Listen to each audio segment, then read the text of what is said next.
think Cooper's shown enough in fall camp to know that you're going to burn that red shirt this year, or where does he kind of stand? Yeah, I would imagine he's going to play because what he's shown is instincts and the ability to learn.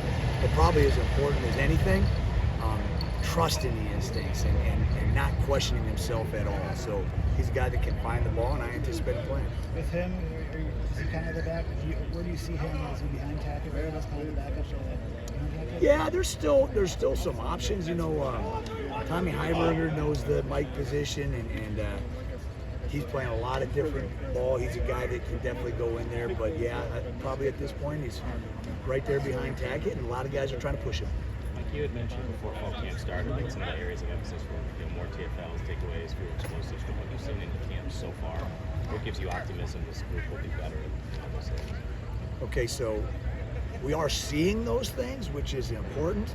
But the other thing is when we do give up a play, they know that the objective wasn't no 8-yard plays. Like they don't care, and they move on much faster and refocus on, hey, one TFL here, and we're right back in charge of this series. So that's what I'm saying. Yes, I'm seeing those things happen, but I'm seeing the belief that even if we give up something, as long as it's not an explosive, as long as we just stay on track with our objectives, we'll be back in charge of the series. Does that speak to the mentality shift you had mentioned? Hoping to see this year, last year, this year's That's exactly speaking to the mentality shift, where it's not about being perfect every down or surviving every down. It's about being on the attack and understanding even if the offense makes a play, all it takes is one out of us to put us back in charge of the series. Mike, a lot of times that stuff is contagious. And is that what you're hoping for? Are you seeing any of that?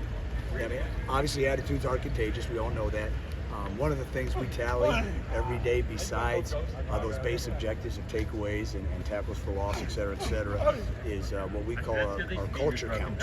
And guys get points for celebrating with teammates. So hopefully you watch and you see when a guy makes a play, a bunch of other people running out there, because it is contagious. Now you feel like you made the tackle, even if you weren't the one that made the tackle. But also, it hits the offense a lot more when there's 11 dudes there celebrating. So I am seeing that contagiousness, and that needs to keep rolling even if we give up. Like you guys didn't get to see Mason Wrigley in the spring, and when the guys kind of stood out as one of your better pass rushers. What stood out about how he goes about preparing and being able to come out here and play? He's about as much of a professional as we have in terms of when he steps foot on the field, it is going to be a great rep, right? And some people, there's a tired rep here, there's a non-focused rep there, or if you have a day where, hey, you're only going to get 10 reps today, they have a tendency to relax a little bit. This is a pro where every rep you know you're going to get his best, and quite honestly, we love people that we have to protect. Like, we have to hold them back. As far as Thomas Heiberger goes, obviously he's a guy who's new to the position. What did you like about him in terms of him moving to the inside, and since he's come back, what's kind of stood out to you that allowed you to kind of give him these good reps? Yeah, so a couple things. Number one, I've really been impressed with his movement skills for an inside linebacker. Like, he really stays square. He doesn't want to turn his hips and run sideways. Doesn't want to cross over, so he naturally has good inside linebacker movement skills. The other thing he has, he's a really sharp kid, so he's confident out there communicating. He has a pretty good understanding of who needs to be communicated with at that given time, and we can put a lot on his plate in that regards too. So the combination of his natural movement skills looks natural to him, and his football IQ and overall intelligence, that puts him in a good spot. Going back to Cooper, was there a single moment where you realized, okay, this guy's ready right away? Not a single moment, but how about more like a single practice, where all of a sudden you're like, dude made 20 tackles, right? The things just pile up. He's around the ball. He's around. You watch him play high school ball. And to be real with you, how many 5-star moments did he have? I don't know, but every single play was at football. Now, does that translate to Big Ten football? You don't know, and he's starting to show it does. As a Tackett Curtis, what's kind of stood out to you about him this camp before he over there? He was talking about just how much better he feels, and as far as the hip issues he was dealing with. So I would say a big thing is this. Last year, when the ball declared in an obvious fashion, like it was going to the sideline on a swing pass, you could see that guy play like a bat out of hell. But when it was gray, he was a little more slow to pull the trigger to believe what he saw.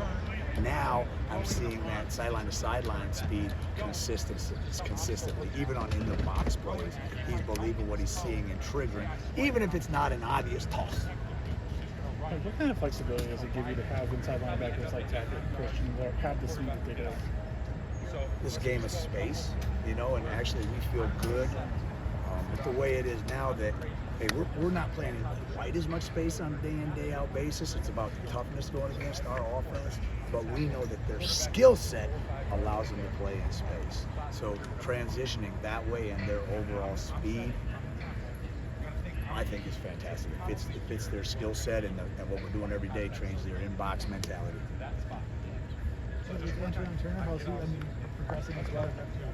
He's doing a good job. He's shown that he will be very physical, right? If you had a chance, I'm not sure you guys have practiced the whole day or not, but we did a special teams alley drill, and he went hard and got after it, and he honestly dominated some of those reps, which is what you want to see. It's a challenge for him, not because of the level he came at, but because some of the dudes we have in that room. So as long as he keeps his head up and keeps working, he's a physical kid. He's a good spot. Where did you say Mason Bosa is at this point? It's just his first camp, didn't get the sprint. He some of the slippery things where he's really hard to block that you saw in high school film, you're seeing it out here. He is, much like Cooper, a pretty sharp kid, but who says, I don't give it when he's on the football field and just goes. So that's really good for him.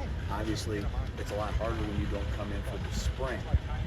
I think he's really far along for a guy that did not go through the sprint. So, you know, this is probably, be honest with you, this is a huge next 7 days for him, so we can see how far did we come during camp, so that we can have a plan when you start doing scout team exchanges and game plan. Is that sort of mindset unique among a true freshman to be, I don't really care, just go and play? Yes.